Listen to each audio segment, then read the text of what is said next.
ममता झा समस्त मिथिलावासी गोर लागे छी। नचारी गाबऽ जा रहल छी। जय गीत के रचना आदरणीय अशोक मिश्र भाई केने छथिन। धन्यवाद। भीतर भीतर हम टूटलौं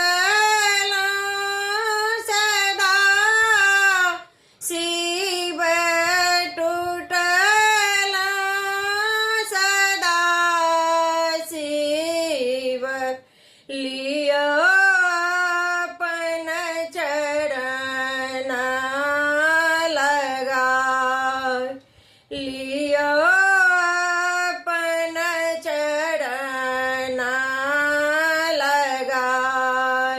कौन जतन करू कोना का पुकारी, कोना का पुकारी, दिया फाड़ी छाड़, दिया फाड़ी छाड़, लिया अपन चरण लगा।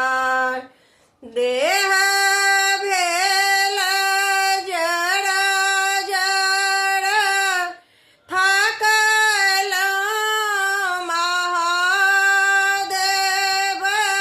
थकलौं महादेव।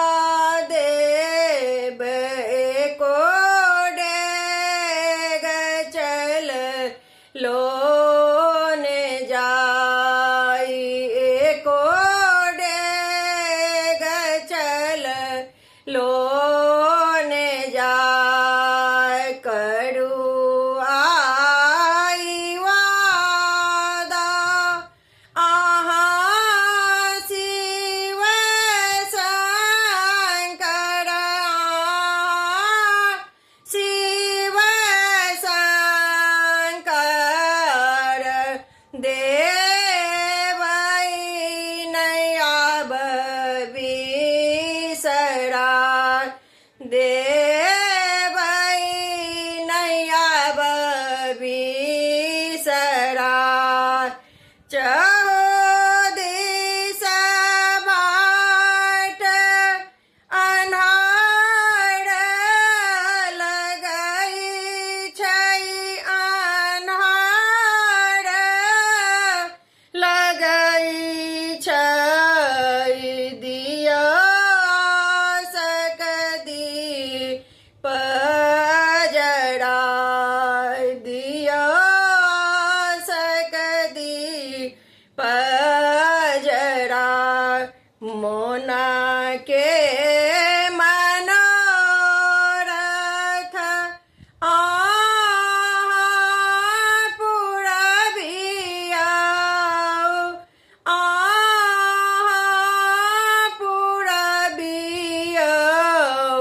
अहीं लगलौं हम आय, अहीं लगलौं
अशोक